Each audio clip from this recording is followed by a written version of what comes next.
Good afternoon, everyone, and welcome to Capital One CapX Talks. I'm so glad that you all are here. My name is Megan Lathrop, and I am a money coach here within Capital One out of San Francisco. And just a little bit about me, I was a financial advisor for 10 years, and I loved serving my clients deeper around their relationship to money. So I became a money coach, and I studied psychology. A money coaching where we sit down with people and have with money so that you can feel and confident in the decisions you're making around your career and your finances.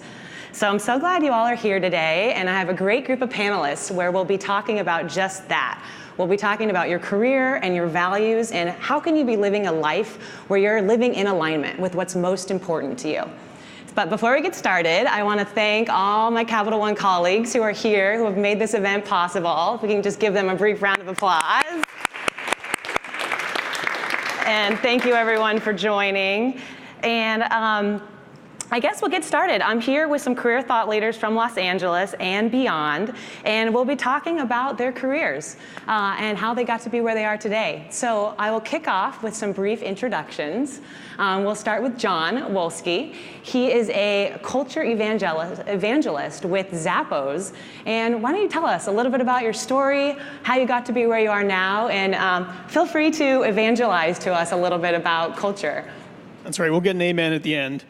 No, so I've done a lot of service jobs. I've done a lot of non-service jobs. And I found Zappos 9 years ago, almost 10 years ago, and just fell in love with the fact that this was a company that was just focused on service as our brand. And so the culture that backs it up. And then I started looking back at my history and realized that really every organization, every group that you work with has a culture. And so really getting to the heart of what is that culture, what is then your culture or your brand, and how does that drive success for you? So as an individual, your values are your culture. And so really getting to why do you do what you do, or why do you want to do what you want to do? And then figure out with the skills and the values that you have, how do you make that a reality? Wonderful, awesome, thank you. We're so glad you're here. And next to you, we have Gwen Lane, founder of the LA Girl.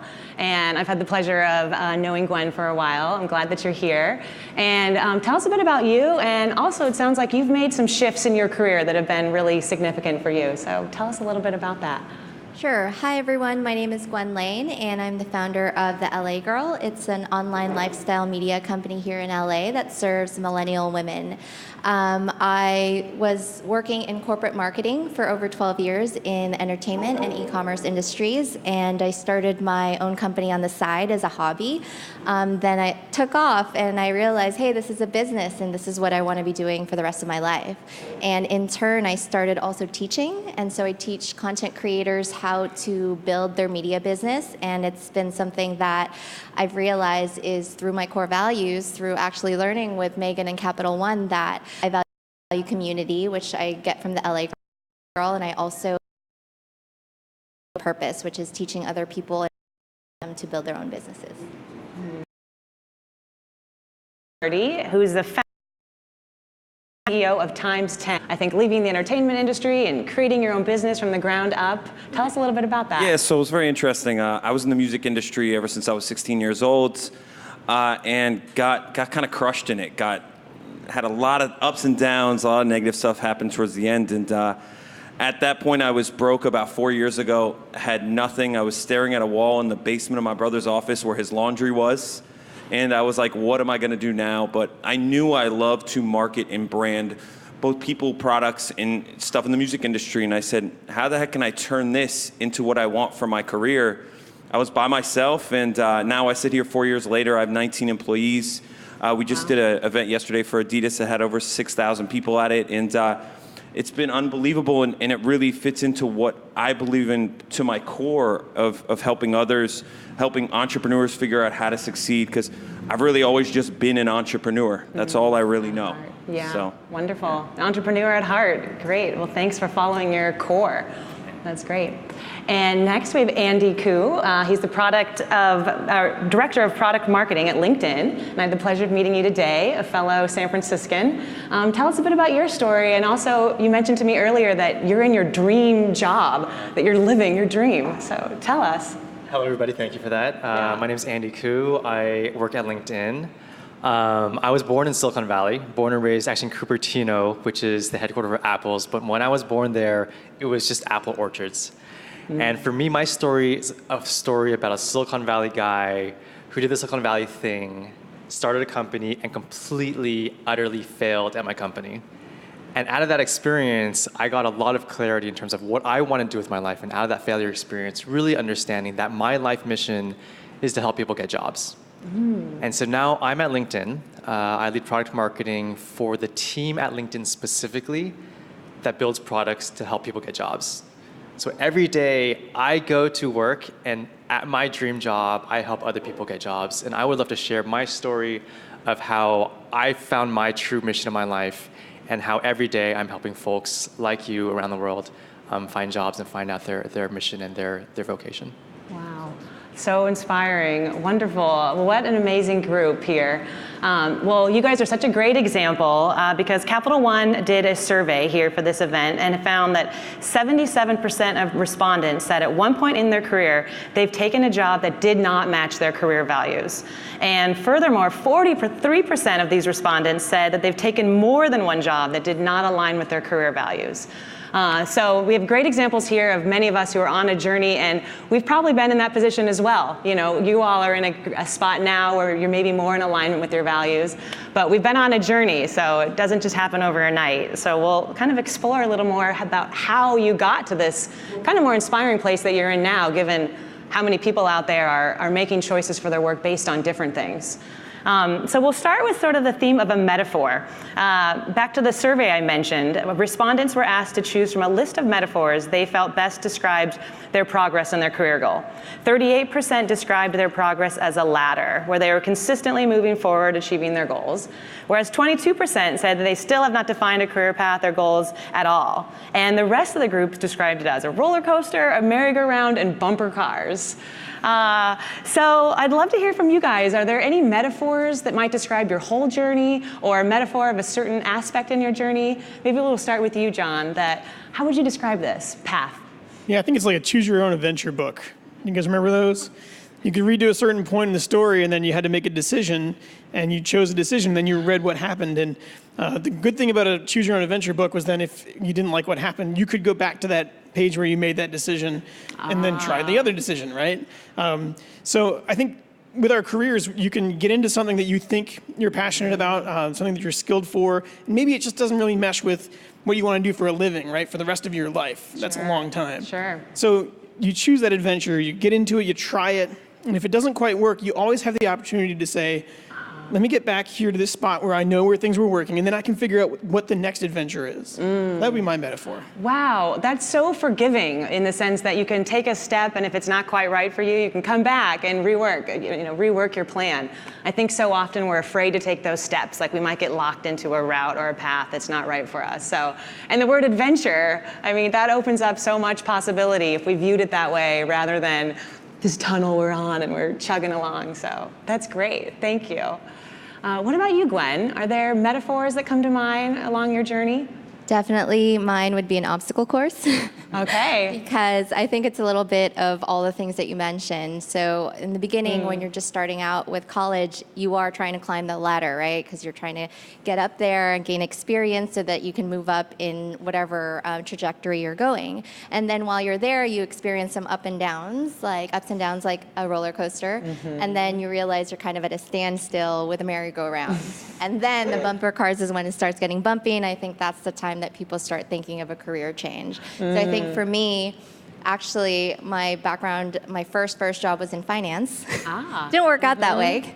And then I moved into advertising, marketing, and then to running my own business. So definitely was a mishmash of all those things. Wow, definitely. You've had such a variety in your obstacle course. That's been the spice of your journey, maybe. Wonderful, great. And you must be really flexible to be able to move around like that. Yeah, it's all the yoga.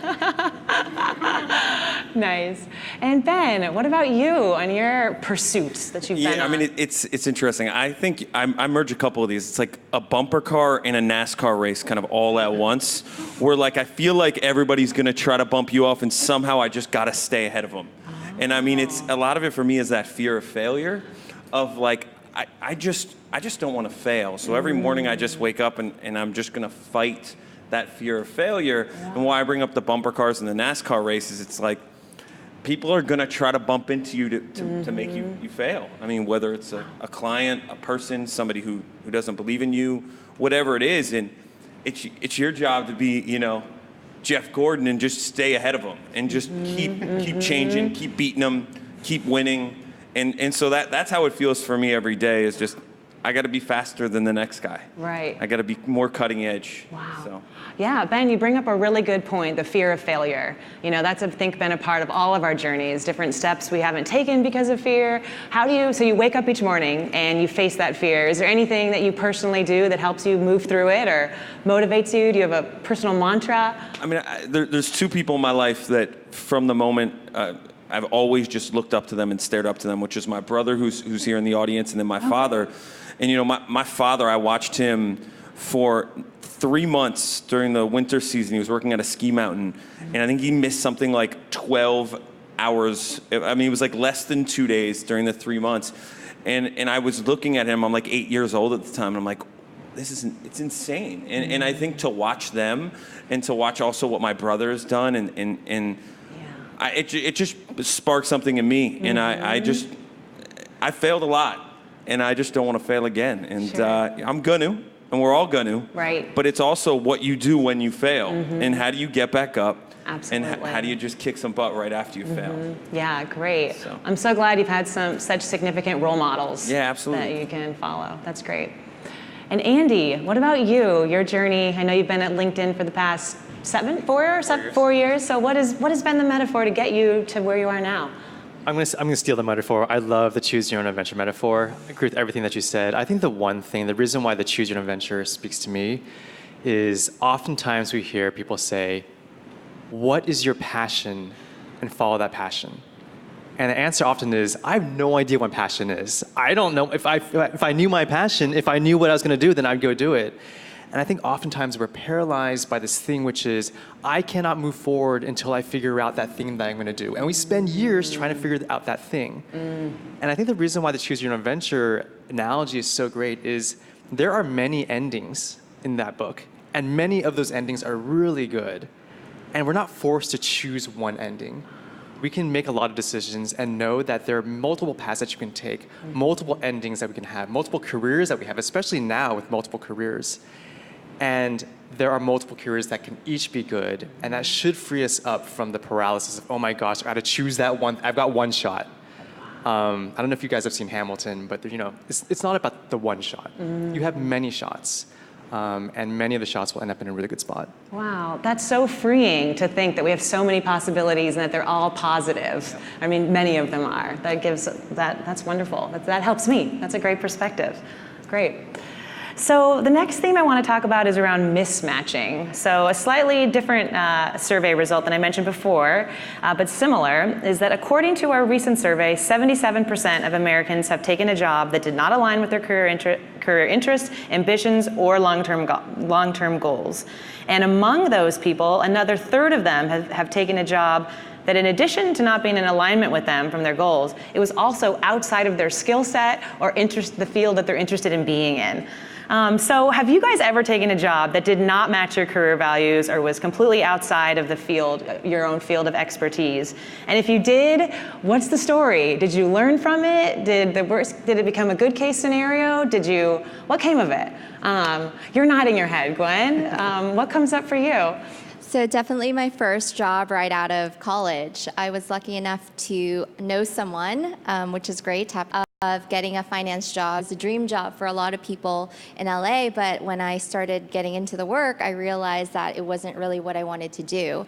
But because the real world kind of looms over you the day after you graduate and you realize, oh, hey, who's gonna pay my rent? Who's gonna pay my car, my insurance? That financial burden starts to kind of creep up, and the fear kind of comes in and be like, okay, I'm going to do the responsible thing and be self-sufficient and get a job because that's what I'm supposed to do.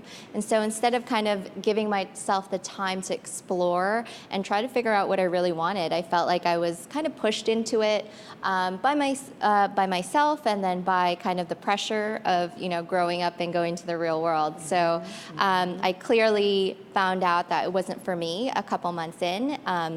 Not just the job, but I also looked at the supervisors, because of course I wanted to climb the ladder and be like, is that what I want to be doing 5 years from now, 7 years from now? And if the answer is no, then that tells you something. And so I was really happy that I listened to my gut and my intuition and kind of knew that my values were not aligned in that case. And I feel fortunate, because I feel like I could have stayed there for many, many years and been really unhappy. And so I was happy to make the shift really early on in my career. That's great. And it sounds like it's because you listened to your intuition, and you could have had some fear still arise around what would you do next, but you followed your inner voice and it worked out. So that's wonderful. I imagine you've continued to do that in the way that your career has shaped it. All the time. Yeah, great. And John, as we were talking, it comes to mind, I don't know if this is the story you want to share about or not, but I was watching one of your TEDx talks this morning, and you talked about when you worked at the popcorn company, and some interesting things came from that. Is that a time that helped shape your career path and which way to go, given that wasn't your long-term aspiration? Yeah, that was my first job. I lucked into a first job with a great family company. They had a great culture, although they still to this day haven't called out what their culture is or what their brand is all about. But I learned so much about kind of how you should treat people from the leadership perspective. And it was a small team that just worked really hard all summer making the best caramel popcorn in the world. So I'll give a little shout out to Fisher's Popcorn. But no, I learned so many great lessons just in this little kind of first job at the beach in Ocean City, Maryland. So, but I think that we've all learned, and you talk about the failures and you don't want to fail. But there's so much value, in failing. There's so much value in taking that next adventure and then learning great stuff from it. And then when you talk about the jobs that you've had, we love to talk about those jobs where you became a supervisor or you started your own company and you're now successful. And you don't often stop and go, man, let me tell you, sometimes I really screwed it up. But I think the values, the values that you hold that were violated in those moments, right? And the lessons that you learn from that are so much more powerful than those times when things were really working really well. And so there's so much value. Don't stop yourself from thinking about those times and going, what was it that maybe I did wrong? What was it that I felt was wrong? And then how have I taken that and really shifted it, turned it on its head to make success what I'm doing right now? Absolutely, right. So the down points are just as valuable. We can pull out the gold and it can inform us now. That's wonderful. We actually have a tool in our money coaching program that's identifying your values. And I ask people to share 2 stories with me. One is, what's a time in your life when you felt really alive and excited? And that's really easy for people to come up with. But I also have them share with me a time in their life they felt really disappointed. And that is, like you're saying, more valuable. That reveals so much about what's important to us. And fortunately or unfortunately, we sometimes have to live through that to be able to know. So I love that you're confirming to not avoid that. That's a part of our path. Well, and back to the question itself, actually, when I moved to Las Vegas from the East Coast, I just moved. I just felt like it was the right place to go. Didn't have a job for the first month, and then there's that thing called rent. Yes. That I could have used some coaching on my financial situation, but at that point there was no income, so I just took a job, and it was a sales job. It was a call center job. It was awful. It was a hard sell. It was scripted. There were 62 rebuttals you had to know or know where to find really quickly in the packet. But I was a closer. I'd never done sales before, but I was a closer, and the program was legitimate. Otherwise, I wouldn't have stuck around. But it was awful. Pay was horrible. The environment, the supervisors, everything was awful. But I stuck around for 3 years in that company because I needed to pay the bills. And I went from being a call center employee to a retention person to then being the trainer for new employees to being the retention trainer to doing HR, and so my resume grew. So while it was not a great company. They've since been closed for many years, but I look at that time and I go, it was awful. I did what I had to do, right? That was a grin and bear it. But I also look at the skills that I learned that I can take other places now and that are really valuable. Sure. That I took a job and then it ended up working out pretty well. Great. Yeah, you gathered a lot of assets that you now have in your pack. That's great. Wonderful. Well, what about you two? Is there a time you've done a mismatch? Well, as I said, I'm a serial entrepreneur, so I can't go on that side, but I can tell one other side, which is I've had a lot of people that have interviewed with me that love the company that we have, and they may not be right, but they want to be in so bad that they may take a position with us that may not fit their path. And so when I start recognizing that, noticing that, my thought process goes to, if you that may be slightly out of your comfort zone or maybe not exactly, but do your best to find paperwork, but you really want to work in social media or you really want to work in this area. Well, in your off hours, figure out how. And so I don't think it's always the worst thing in the world. Over-deliver. So, absolutely. I completely agree with you. I talk to people at Zappos or in the call center, in my organizational culture. And I did Forming completely today. Yeah. What about you, Andy? Any advice for online? If someone's gotten out of alignment with their work, how can they get back on course? Yeah, I'll talk a little bit about the startup failure experience. I think your values have to start with who you are, and I think a lot of the things that you have to do is figure out who you are. So I'll go back to the choose your own adventure analogy. The reason why I like that analogy is when you choose your own adventure, you're choosing your own adventure. You're not somebody else's story imposed on you. And so can you imagine reading that book and somebody's reading alongside of you and they're saying, no, choose that one, no, go to that path. And I think a lot of times we have those expectations that are placed outside of us from our friends, from our parents, from whatever, and you're not choosing your own story. And so for me, I was born in Silicon Valley. What is a Silicon Valley story? Start a company. Everybody in Silicon Valley starts a company. And so when I started my company, I have I have an entrepreneurial spirit, but there were a lot of expectations of, I've just got to start a company. And so when I started my company, I had no mission for the company other than, I just want to start a company. And so we spent 3 years just going round and round and round, building products. Nothing was sticking. We'd scrap the products and kind of move on because we didn't know what we were doing. And finally, it came to a head. My friend came up to me and said, why are you doing this? And I said to him, I want to start a company. That's why I'm starting a company. And he said, congratulations, you started a company. Now what do you want to do? And out of that experience, I realized, I did some introspection after that, shut down the company, and recognized, longer story, that for me, the mission is to help people get jobs. And so from that experience, my values were much more aligned to who I am, as opposed to outside expectations of, as a Silicon Valley guy, you got to start a company. And so now that I'm at LinkedIn, the power of having a clear mission for your life, I can do a bunch of things at LinkedIn because I have that as a driving principle for myself. And that kind of key understanding of what your story is, not other people's story, I think is the crux of figuring out your own value. Absolutely, great. So how would you advise someone who's on their path to begin identifying that for themselves? I mean, you went through a really big experience where I think you called it a failure, and it really showed you, and you had almost an awakening of, I want to connect to this and move from here. How would you advise someone else?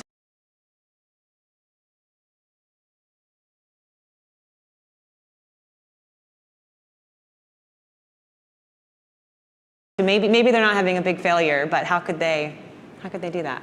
Yeah, just 3 things quickly. Number one, this is how I approached it. One is just deep introspection. And I went away. There's some places in Northern California that I go to in the mountains, and I just go away and I just journal and I think and I figure out what I want to do. That's one. Yes. 2, friends and family around you. There is nothing like having a sounding board of folks around you to encourage you and to help you down that path. And the 3rd thing is just courage, the courage to move forward. I'll give one stat, and the 2nd and 3rd thing kind of are closely intertwined in terms of people and courage. We did a survey at LinkedIn, and we asked folks, how do you find a job? How do you figure out what you want to do next? And 90% of people said that they reach out to friends and family when they're trying to figure out the next opportunity. Out of all those folks, 65% said when they reached out to somebody, it was very effective. They call it, quote unquote, very effective in terms of reaching out. And half of those folks, the reason why it was effective for them wasn't because it helped them actually land a job, but because it gave them encouragement. Half the time, it was pure encouragement to take a step forward. And I feel like for a lot of folks, we know what we want to do. We know the thing that we should maybe take a step forward with, but it's really scary to step out. It's really scary to take a new job. It's really scary to switch a career. And having some people around you who love you to kind of give you a word of encouragement goes a really long way. Yeah, that makes a lot of sense. How wonderful that you tapped into those deeper qualities and you gave yourself the time to pause and tune into that. That's wonderful. Thank you. Those are great tips. Great. Well, you touched on money a little bit, so I want to talk about money. So, no matter what, right, the goals we do have bills that come first. So a little statistic here. Let's see, that's the top reason, right, that Americans took a job that compromised their career path or goals when they were first starting out is because they needed to get a job quickly for financial reasons. That's 60%. Other common motivations include they didn't feel they had enough of the right experience, was 15%, or that it would take too long to find the right job at 12% to be able to meet all their needs. So how has money played a role for you guys? And has that steered you into doing things that aren't quite right for you? Or how have you overcome it and stayed on course and just trusted that the monetization or the income or your revenue would follow? Or what advice would you have for people around that? Why don't we start with you, Ben? Yeah, I know for me, this brings me right back to 4 years ago. And I had to make a decision whether I go take a corporate gig. I was getting offered corporate gigs, and I had no money. When I say I had no money, I ran into my ex-girlfriend one day. I was with her at the time, and she used to tell me how she would stick money in my wallet without me knowing. I was in a really rough place, but I had to sit there and look at it and go, where do I want to be? What's my passion? What do I believe in? All these things you were talking before. And yes, money is going to affect it so much, but the more you're willing to push and believe in it, the money is going to come from that position, because I think we've all done jobs that pay us far less than what we think we deserve. How do you show people why?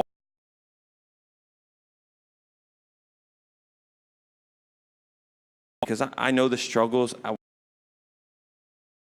It's not always easy. It's going to be a struggle. Sometimes it may take a little longer than you expect.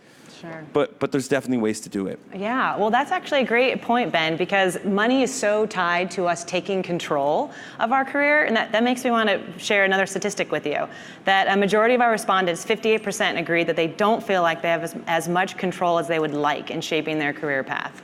And that's sort of what you're talking about, this difference between moving forward and making it happen, and then there's also this surrendering, right, where we allow things to unfold. So what about that? Looks like you had something, John. Has your path been a dance between taking control and surrendering? Yeah, absolutely. So when I took the job at Zappos, I was doing audio production work and other stuff and playing in bands. And I was making a living. But I didn't have health insurance. And so the other side of the money side of things is taking care of your family. And I thought I should get real for my family. And that's how I found Zappos at all. And so I came into the call center and we paid pretty well, in the market for the call center. And I'd been there for 2 years. And I'd earned some skill sets and some raises.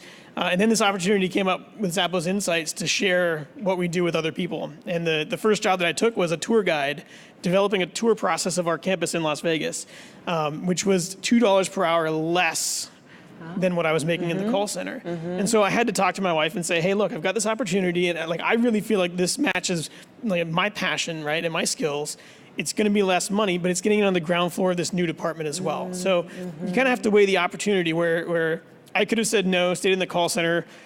Lord knows where I would be now in the call center, right? And it could have kept just going with money as the motivator, but opportunity that is value that's not money, right? Of becoming a part of this new department, and now for 8 years I've been sharing what we do in the Zappos family, and I can't say that $2 per hour pay cut didn't hurt the bank account, but in the long run, that investment of essentially being willing to give that up has come back tenfold in finding essentially what I should be doing with my life. Wonderful. That's great. You took that move and you trusted, and then you allowed it to happen and it unfolded. That's great. Yeah. What about you, Gwen? Has your career been a balance of taking control and taking steps, or have you seen what's come to you and allowed that process to unfold, or a balance of the two? So for me, I think that part of it you can control and part of it you can't. And the control part is, I think, where we make the decision. And this is kind of, I think, the trigger point for a lot of people, because you first start thinking about, okay, I want another job or I want to start another business, but you don't really do anything about it, then nothing really happens. But then I do believe in the action part where, okay, I'm going to start looking for jobs. I'm going to start checking out my LinkedIn, and then, maybe talking to a few people about, is there anything out there in that opportunities that maybe I can start thinking of. But if you don't do that, really nothing really happens.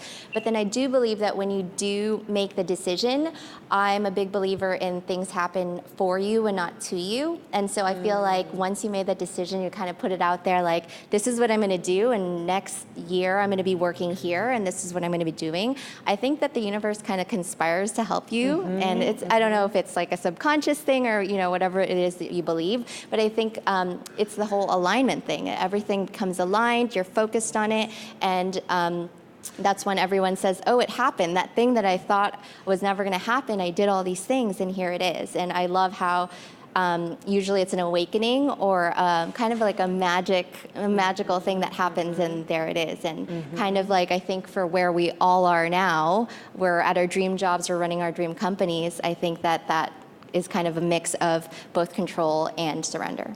Yes, definitely. And Gwen, that's such a good point of tuning into how it's happening for you rather than to you. Just that mindset alone can help us, something's happening, and if we receive it that way, we work with it and it helps us. And if we think it's happening to us, it can maybe really throw us off course or have us go down a path that's not as much in alignment for us. So that alone is a game changer. Yeah. What about you, Andy? Has your path been, have you been taking control and persevering? Has it been a dance of allowing and surrendering? Your time journaling and all that is definitely probably more in the surrendering place, seeing what comes to you. I think I agree with Gwen. I think it is, there are many things that you can control, and there are many things that are outside of your control for sure. I think the one thing I just add to that is, the one thing that is within your control that I think a lot of people don't understand the value of or the power of is other people. Yes. And I found that in my life, when I hit opportunities and see opportunities, it's through people around.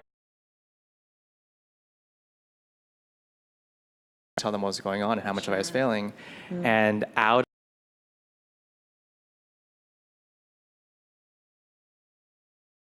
To help you. Yeah. You keep pointing us back to that. For encouragement, we can become, especially as entrepreneurs, in our own silos and forgetting how much support is around us if we just ask and reach out. So that's great. Thank you. So I want to switch gears now and ask a couple personalized questions to each of you. So John, at Zappos, you definitely encourage and empower a culture of service.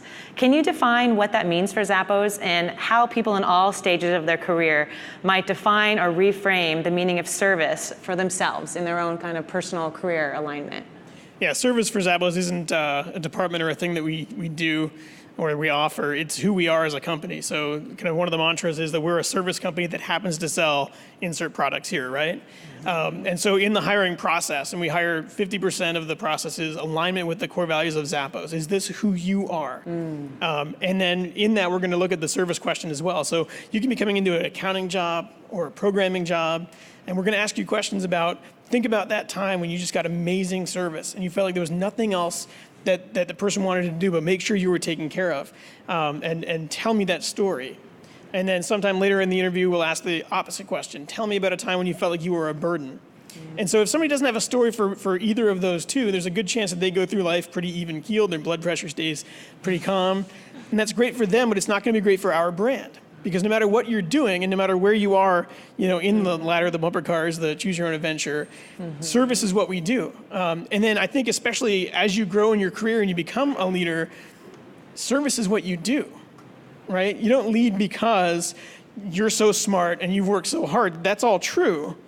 But you serve because you have great people. They're going to help make this brand more successful. And if you can, as a leader, serve them to show them how they can become the next leader as well.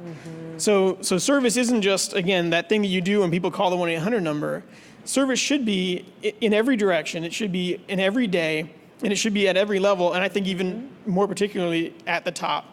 You've got to think about, how am I serving the people that work for me, that work with me, that are making this brand successful? Because no brand is one person's success. Absolutely. That's great. It's so great to have a culture that is all based around service, because I know when I talk to my friends and family, everyone is the happiest when they know they're being of service and they're actually helping. And usually when we're not worried about many of our basic needs, we want to know how we can help and how we can serve. So to have that be so embedded in the culture, wow, that would be a great company to work with.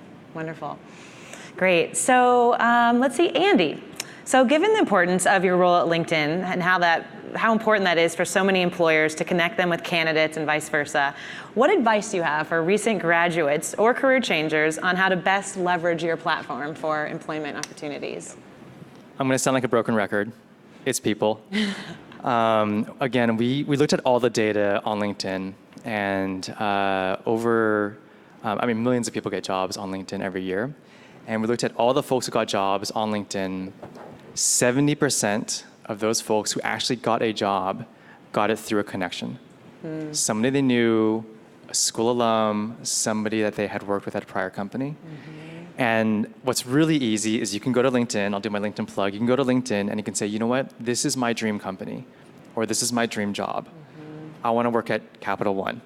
And you go to Capital One, you look at their jobs, and specifically on LinkedIn, you can see who you know at Capital One, specifically to that job. And there are probably classmates that you haven't talked to in many years, they might be working there. Or a coworker that you hadn't seen in many years, he might be working there. And LinkedIn makes it really easy for you to go and say, you know what, can we just grab coffee?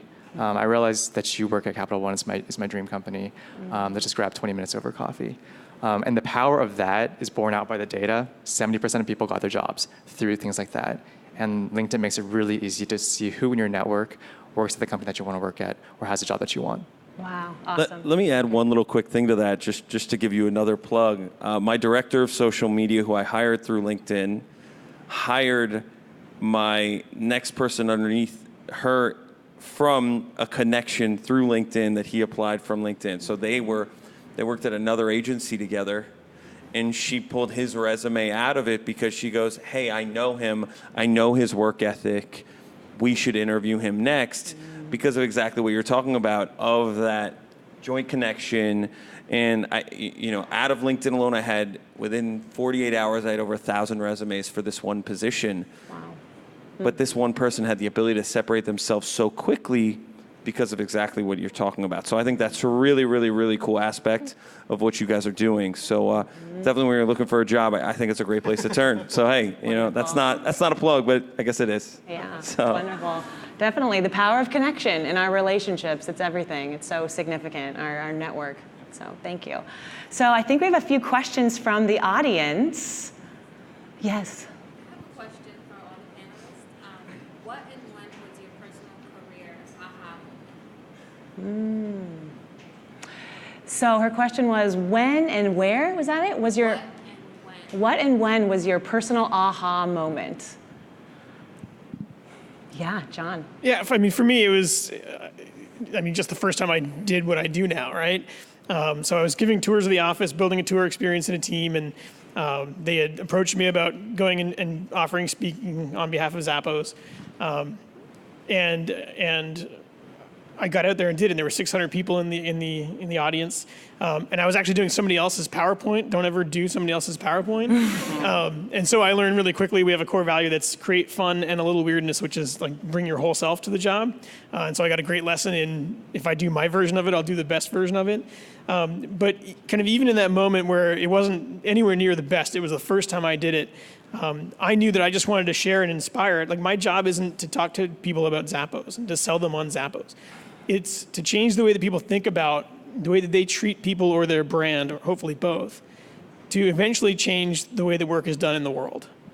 So a lot of what I talk about gets back to purpose. And just that first time speaking to 600 people, I could see if a handful of these 600 go and make real change, make their lives better, they're going to make the life of their employees better.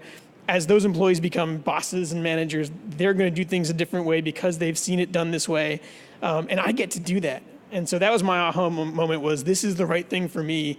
And I hadn't even really gotten into it, and I certainly wasn't very good at it at the time. So. Wonderful. Thank you. What about the rest of you? When was your first aha moment? For me, I think it was, so when I was working at my marketing job in entertainment, I started teaching. And I had taught before a couple years ago, and it was one of the most rewarding things. I'm sure you guys know, teaching is like something that, you instill all the knowledge and experience that you have into someone else and see what they create out of it. And when I was running the LA Girl, I love, the media side. I love the marketing and building a community. But then it was when I started teaching what I did with that business to other women who wanted to start their own business. That was my aha moment. And I was like, I love business in general, but I love teaching the most. And this was contribution. I started doing mentorship. I mentor other entrepreneurs, and I also mentor teen girls who are started to think about, going into business instead of, going into a corporate job. And so I think that for me was the light bulb that I think I had been waiting for my entire life, and that's what was making sense. And that's when I also knew that I got to talk to the boss and give in my 2 weeks notice because I couldn't run 2 companies and have my full-time job at the same time. All right, great, wonderful. You stepped into teaching. Yeah, Ben. Yeah, I mean, my aha moment was I thought when I was starting my agency that I was going to focus mostly on the music industry, and it was so funny. So I was reaching out to a headphone brand about a music client that we were working with, and I looked at all the headphone brands' advertising, marketing, content, and I was like, they're not very good at this. I'm like, maybe I can get them to let us do this. I never worked with a brand. I had done it growing up, but really had never done it. And I just took this big leap of faith, no different than probably many of you are taking leaps of faith, whether it's with jobs or anything else. But and I also put the career on the line to go, as a company, if we screw this up, that's gonna hurt us a lot for the future. And we dove in and we did really well. And now I'm working with one of my favorite brands in the world, Adidas, and I never thought I'd land here. And we don't work with anybody in the music industry now, and so it's turned completely 180. So it's very interesting. Wonderful, great, cool. And I think we have one more question from the audience. Yeah. What is your favorite thing about your current role and/or career? What is your favorite thing about your current role and or career? Why don't we start with you, Andy? Sure. I think I mentioned it before. I think it's every day I go to work and I quite literally try to figure out how do I help people get jobs, and that's really powerful and meaningful for me. I'd say kind of 2 caveats behind that. One is I feel very blessed to work in an industry where my interest in working in tech aligns with my values, and I think that's very rare for me at least to do an industry and a values alignment. The second thing I'd say is, again, I don't want this talk for people to leave this talk and say, oh my gosh, what is my passion? And I need to figure this out tomorrow. It took me a bunch of years to figure this out. It took me a huge failure to figure this out. And early in my career, I was trying to figure out, what do I actually want to do as a function? Do I want to do marketing? Do I want to do engineering? Do I want to do product management? So I think, early in your career, you might be trying to figure out what you want to do. And then after that, it might be what industry do you want to work in. And then hopefully at some point, you can figure out these kind of like missional things, like how do I want to spend the rest of my life? But you'll get there. If it's not tomorrow, don't worry about it. It took me a bunch of years to get there first. So I just want to give you a word of encouragement that you'll get there eventually, but don't freak out if you don't get there tomorrow. Great, great. Go ahead, we'll take one more, and then we have a question coming in from Twitter as well. Okay, cool. Yeah, no, what I was going to say is team and working with others. And I'll tell you, it's a weird thing, I would think, for many people in jobs where you feel like you're somewhat competing to move up the food chain inside of a business, but it's also how to keep that team camaraderie. And for me, it's been so amazing. The team I have now is unbelievable. And with the event we did yesterday, I watched everybody come together and work together. And at the end of it, we had the entire staff plus some of the Adidas people were just in the corner talking.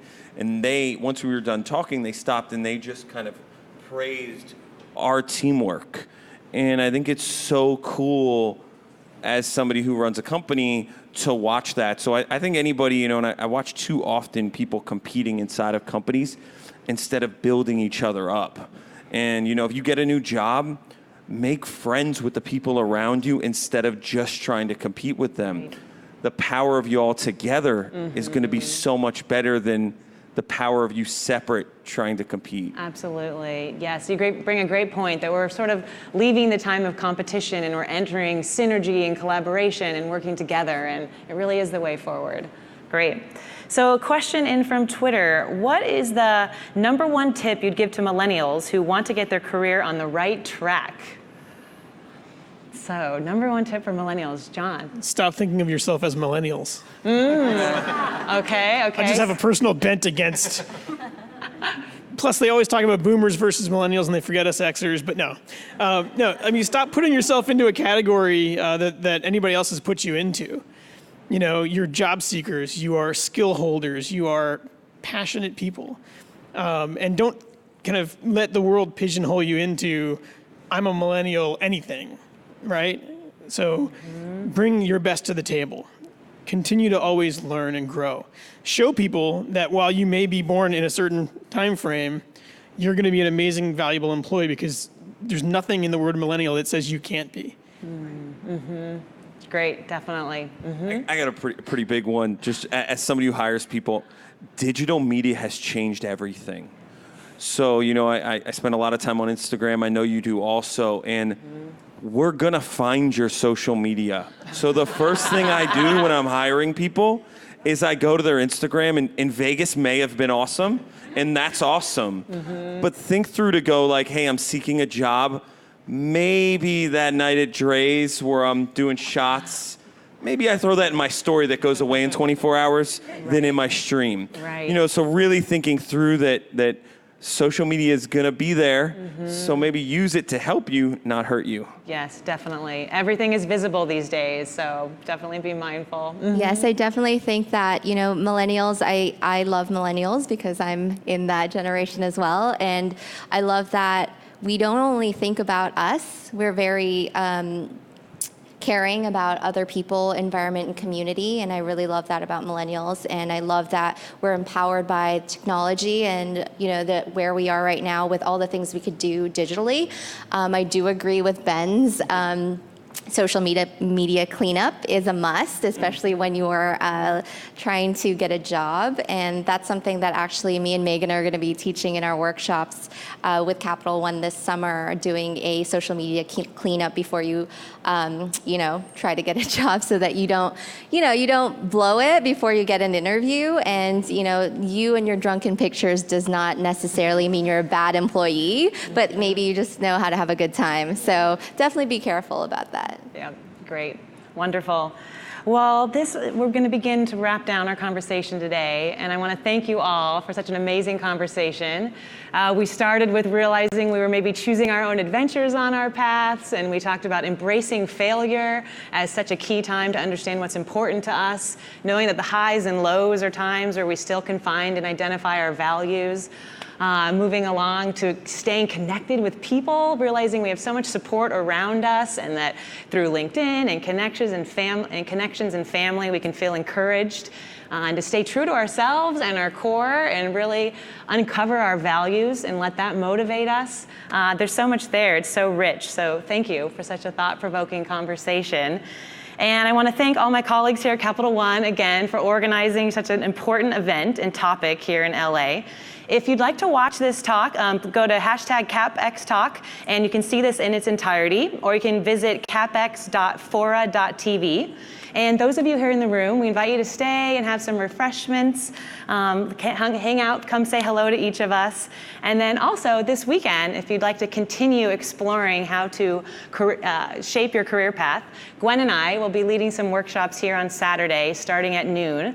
There'll be several throughout the day. You can come and have digital headshots made, and it'll be all about how to uncover your values and have that be in alignment with your brand, your work, your path as an entrepreneur. And you can really be at any stage in your career. You can be starting out, you can be making a huge shift, you can be later in your career. Everyone's welcome.